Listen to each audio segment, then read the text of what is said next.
Hello friends, कैसे हैं आप सब। मेरा नाम आलोक है और मैं अन अकेडमी पर एक वेरीफाइड एडुकेटर हूँ। साथ ही साथ आज मैं आप लोगों के सामने माइक्रो इकोनॉमिक्स का एक इम्पॉर्टेंट टॉपिक लेकर आया हूँ जिसका नाम है कंज्यूमर्स इक्विलिब्रियम। तो आइए स्टार्ट करते हैं इस टॉपिक को। इस टॉपिक को समझने से पहले हमें इस टॉपिक के बेसिक मीनिंग का पता होना आवश्यक है। जैसे हमें ये पता होना चाहिए कि कंज्यूमर्स इक्विलिब्रियम का मतलब क्या होता है। अगर हम कंज्यूमर्स इक्विलिब्रियम की बात करें तो कंज्यूमर्स इक्विलिब्रियम बेसिकली दो वर्ड्स के कॉम्बिनेशन से मिलकर बना है, कंज्यूमर एंड इक्विलिब्रियम। हमें ये जानना होगा कि कंज्यूमर का मतलब यहाँ क्या है। साथ ही साथ हमें ये जानना होगा कि इक्विलिब्रियम का मतलब क्या होता है। तो अगर हम बात करें कंज्यूमर की, तो कंज्यूमर उस पर्सन को कहते हैं जो गुड्स एंड सर्विसेज को एक्चुअली कंज्यूम्ड करते हों। जबकि इक्विलिब्रियम का मतलब हम बैलेंस से लगा सकते हैं। तो अगर हम कंज्यूमर्स इक्विलिब्रियम की बात करें तो कंज्यूमर्स इक्विलिब्रियम का सिंपल मतलब हम कंज्यूमर के मैक्सिमम सेटिस्फैक्शन से भी लगा सकते हैं। अब आगे हम आते हैं इसके डेफिनेशन पर, और इसका डेफिनेशन कहता है कि a consumer is said to be in equilibrium when a consumer gets maximum satisfaction by spending his limited amount of income and on the purchase of various goods and services। यहाँ ये कहना चाह रहा है कि एक कंज्यूमर इक्विलिब्रियम में माना जाएगा अगर उस कंज्यूमर को मैक्सिमम सेटिस्फैक्शन मिलता हो, और वो मैक्सिमम सेटिस्फैक्शन उसे प्राप्त होगा लिमिटेड अमाउंट ऑफ इनकम के खर्च करने से या स्पेंड करने से। यहाँ एक चीज़ मैं आपको बताना चाहूँगा कि इकोनॉमिक्स में जितने भी रिसोर्सेज होते हैं वो सारे रिसोर्स लिमिटेड होते हैं, इसलिए इनकम भी एक रिसोर्सेज ही है और इसलिए हम इनकम को भी लिमिटेड ही मानते हैं।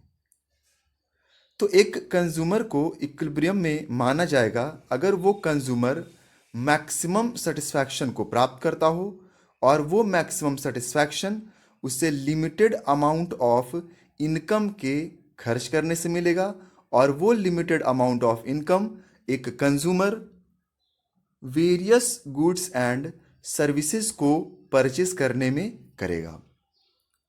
तो कुल मिलाकर कंज्यूमर्स इक्विलिब्रियम के बारे में हमें तीन चीज़ों को याद रखना है। नंबर वन, एक कंज्यूमर मैक्सिमम सेटिस्फैक्शन प्राप्त करेगा, और वो मैक्सिमम सेटिस्फैक्शन कैसे प्राप्त करेगा? By spending his limited amount of income, और वो लिमिटेड अमाउंट ऑफ इनकम कहाँ खर्च किया जाएगा? On the purchase of various goods and services. अब अगर हम बात करें इसके एजम्पशंस की, तो इनके कौन कौन से कंज्यूमर्स इक्विलिब्रियम के एजम्पशंस होते हैं। एजम्पशंस का मतलब मैं आपको बता दूं कि एजम्पशंस का मतलब होता है कि अगर आप किसी पार्टिकुलर लॉ को पढ़ रहे हैं तो उस लॉ को पढ़ने से पहले हमें किन किन बातों को याद रखना होगा या किन किन बातों को कंसिडरेशन में रखना होगा। यानी वो कौन कौन सी बातें हैं जो कि लॉ पढ़ने के समय याद रखनी चाहिए। तो सबसे पहले इसके एजम्पशन पर बात करते हैं। तो सबसे पहला कंज्यूमर्स इक्विलिब्रियम का एजम्पशन कहता है कि a consumer should be rational. यहाँ रेशनल का मतलब होता है कैपेबिलिटी ऑफ डिसीजन मेकिंग, यानी एक कंज्यूमर के पास डिसीजन मेकिंग की कैपेसिटी या कैपेबिलिटी होनी चाहिए। इसका दूसरा एजम्पशन कहता है कि marginal utility of money should remain constant. यहाँ मार्जिनल यूटिलिटी ऑफ मनी का मतलब होता है, आप जब भी इकोनॉमिक्स में मार्जिनल वर्ड देखें तो इसका मतलब आप समझेंगे एडिशनल या एक्स्ट्रा यूनिट। तो मार्जिनल यूटिलिटी ऑफ मनी का मतलब होता है एक्स्ट्रा या एडिशनल यूनिट ऑफ कमोडिटी के, या एक्स्ट्रा या एडिशनल यूनिट ऑफ मनी के स्पेंड करने से जो हमें सेटिस्फैक्शन मिलता है उसे ही हम मार्जिनल यूटिलिटी ऑफ मनी कहते हैं। मार्जिनल यूटिलिटी ऑफ मनी का मतलब सिंपल लैंग्वेज में एक्स्ट्रा यूनिट या एक्स्ट्रा मनी के खर्च करने से जो हमें सेटिस्फैक्शन मिलता हो। अब ये कहता है कि मार्जिनल यूटिलिटी ऑफ मनी जो है वो कांस्टेंट होना चाहिए। यहाँ कांस्टेंट आने का मतलब है कि चाहे वो कोई सा भी यूनिट्स हो, चाहे वो पहला यूनिट हो, चाहे वो दूसरा या तीसरा या चौथा, हर यूनिट के लिए मार्जिनल यूटिलिटी ऑफ मनी एक कांस्टेंट प्रोपोर्शन में ही होने चाहिए, यानी एक कांस्टेंट एक वैल्यू होना चाहिए। अगर इसके हम तीसरे एजम्पशन की बात करें तो इसका तीसरा एजम्पशन कहता है कि consumers income is limited and given. Consumer का जो इनकम होना चाहिए वो लिमिटेड होना चाहिए, क्योंकि इनकम एक रिसोर्सेज है और इकोनॉमिक्स में सारे रिसोर्सेज को लिमिटेड माना जाता है, इसलिए कंज्यूमर्स का इनकम लिमिटेड होना चाहिए। साथ ही साथ ये गिवन या दिया हुआ भी होना चाहिए। अब आगे अगर हम बात करें तो कहता है कि the theory of consumers equilibrium in case of single commodity. Single commodity के केस में कंज्यूमर्स इक्विलिब्रियम क्या होता है। यहाँ मैं आपको बताना चाहूँगा कि कंज्यूमर्स इक्विलिब्रियम के दो केसेस हैं या दो एस्पेक्ट्स हैं। पहला केस है सिंगल कमोडिटी के केस में और दूसरा है एक से अधिक यानी वेरियस कमोडिटी के केस में या टू कमोडिटीज़ के केस में। तो इस टॉपिक में आज के वीडियो में हम सिर्फ सिंगल कमोडिटी की बात करेंगे, वेरियस कमोडिटीज़ की बात हम नेक्स्ट वीडियोज़ में करेंगे। तो सबसे पहले कहता है कि सिंगल कमोडिटी के केस में एक कंज्यूमर इक्विलिब्रियम में कब माना जाएगा। तो कहता है कि a consumer in case of single commodity, a consumer is said to be in equilibrium when marginal utility of commodity is equals to marginal utility of money। यहाँ दो चीज़ों को समझना जरूरी है कि मार्जिनल यूटिलिटी ऑफ कमोडिटी का मतलब क्या होता है, साथ ही साथ हमें ये पता होना चाहिए कि मार्जिनल यूटिलिटी ऑफ मनी किसे कहते हैं। तो मार्जिनल का मतलब मैंने आपको ऑलरेडी बता रखा है कि मार्जिनल का मतलब एडिशनल यूनिट से होता है। तो मार्जिनल यूटिलिटी ऑफ कमोडिटी का मतलब हुआ कि एडिशनल कमोडिटी के परचेस करने से जो हमें सेटिस्फैक्शन मिलता है उसे ही हम मार्जिनल यूटिलिटी ऑफ कमोडिटी के नाम से जानते हैं। जबकि मार्जिनल यूटिलिटी ऑफ मनी का मतलब मैंने आपको ऑलरेडी बता रखा है कि एक्स्ट्रा या एडिशनल यूनिट ऑफ मनी के स्पेंड करने से जो हमें सेटिस्फैक्शन मिलता है उसे ही हम मार्जिनल यूटिलिटी ऑफ मनी कहते हैं। अब यहाँ एक इक्वेशन दे रखा है और इस इक्वेशन को अगर हम समझें तो ये कहता है कि M U X is equals to M U M, और यही कंज्यूमर्स के इक्विलिब्रियम का केस है in case of single commodity. ये लॉ सिंपली कहता है कि अगर marginal utility of commodity marginal utility of money के बराबर हो जाए तो उस केस में कंज्यूमर को इक्विलिब्रियम में माना जाएगा। यहाँ एम यू का मतलब मार्जिनल यूटिलिटी से है, जबकि एक्स का मतलब कमोडिटी से है और एम का मतलब मनी से है। तो अगर मार्जिनल यूटिलिटी ऑफ कमोडिटी बराबर हो जाए मार्जिनल यूटिलिटी ऑफ मनी के तो उसे हम कंज्यूमर्स इक्विलिब्रियम का सिंगल कमोडिटी का केस मानेंगे।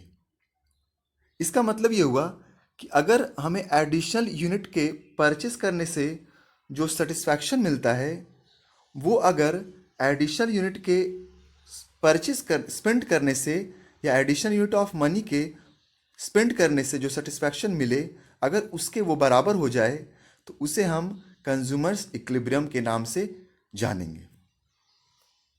अब आगे अगर हम बात करें कि इसी कंज्यूमर्स इक्विलिब्रियम को सिंगल कमोडिटी के केस में अगर हमें शेड्यूल और ग्राफ की मदद से दिखाना हो, तो हम इसे कैसे दिखाएंगे। सबसे पहले हम शेड्यूल की बात करते हैं, और शेड्यूल में आप देख सकते हैं कि इसके पहले कॉलम में यूनिट्स दे रखा है, जबकि इसके दूसरे कॉलम में मार्जिनल यूटिलिटी ऑफ कमोडिटी है यानी MUX है, जबकि इसके तीसरे कॉलम में मार्जिनल यूटिलिटी ऑफ मनी या MUM के बराबर है। अगर हम बात करें यूनिट्स की, तो आप देख सकते हैं कि जैसे जैसे यूनिट्स का वैल्यू बढ़ता जा रहा है, वैसे वैसे मार्जिनल यूटिलिटी ऑफ कमोडिटी यानी MUX का जो वैल्यू है वो फॉल करता जाता है, जबकि मार्जिनल यूटिलिटी ऑफ मनी जो है वो हर यूनिट्स के लिए सेम है या कांस्टेंट है। ये कांस्टेंट या सेम इसलिए है क्योंकि हमने ऑलरेडी अभी अजम्पशन में पढ़ रखा है कि marginal utility of money should remain constant, चाहे वो पहले यूनिट के लिए हो, चाहे वो दूसरे, चाहे तीसरे, चौथे and so on. Her unit के लिए मार्जिनल यूटिलिटी ऑफ कमोडिटी जो होगा, मनी जो होगा, वो बराबर होगा 10 के। यहाँ हमने 10 मान रखा है। अब अगर हम बात करें इसके ग्राफ की, तो इसके ग्राफ में आप देख सकते हैं कि एक्स एक्सिस और वाई एक्सिस हमने खींचा है, साथ ही साथ हमने एक्स एक्सिस पर यूनिट्स को रखा है, जबकि वाई एक्सिस पर हमने MUX एंड MUM के वैल्यू को रखा है। तो आप देख सकते हैं कि अगर हम बात करें यूनिट्स और मार्जिनल यूटिलिटी ऑफ कमोडिटी की, तो आप देख सकते हैं कि पहले यूनिट के लिए मार्जिनल यूटिलिटी ऑफ कमोडिटी का वैल्यू 16 है। पहला यूनिट के लिए मार्जिनल यूटिलिटी ऑफ कमोडिटी का वैल्यू 16, दूसरे के लिए यह वैल्यू 14 के बराबर हो गया, तीसरे यूनिट के लिए ये 12 के बराबर है यानी यहाँ, चौथे यूनिट के लिए ये 10 के बराबर है यहाँ, पांचवें यूनिट के लिए इसका वैल्यू 8 के बराबर है,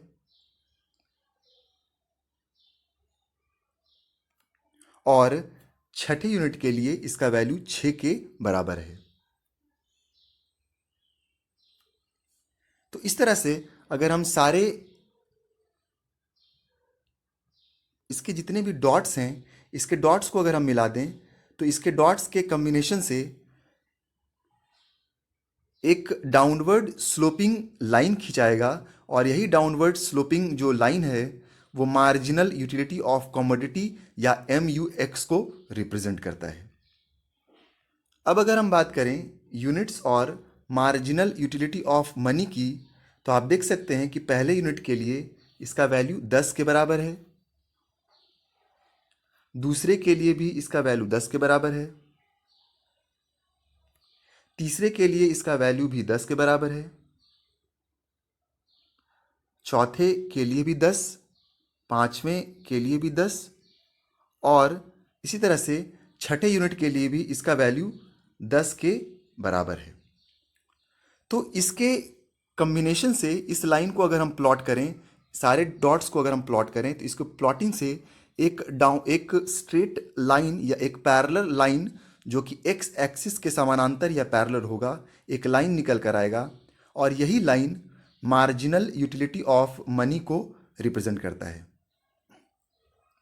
अब सवाल उठता है कि कंज्यूमर्स इक्विलिब्रियम इस ग्राफ में कहाँ होगा। तो इस ग्राफ में कंज्यूमर्स इक्विलिब्रियम वहीं होगा जहाँ पर मार्जिनल यूटिलिटी ऑफ कमोडिटी यानी MUX MUM के बराबर हो, यानी पॉइंट O जो आप देख रहे हैं, यही पॉइंट O मार्जिनल यूटिलिटी, यही पॉइंट ओ जो है वो कंज्यूमर्स इक्विलिब्रियम को बतला रहा है, पॉइंट ओ। साथ ही साथ हम याद रखेंगे कि ये जो इंटरसेक्शन हो रहा है एम यू एक्स और एम यू एम का, वो चौथे यूनिट के लिए हो रहा है। इसका मतलब ये हुआ कि एक कंज्यूमर जो है वो चौथे यूनिट के लिए इक्विलिब्रियम में माना जाएगा, यानी चौथे यूनिट के लिए उसका सेटिस्फैक्शन का जो लेवल होगा वो सबसे मैक्सिमम होगा। आप इसे इस शेड्यूल में भी देख सकते हैं। तो आज के लिए इतना ही। आप मुझे अनअकैडमी पर फॉलो भी कर सकते हैं। Okay, thank you.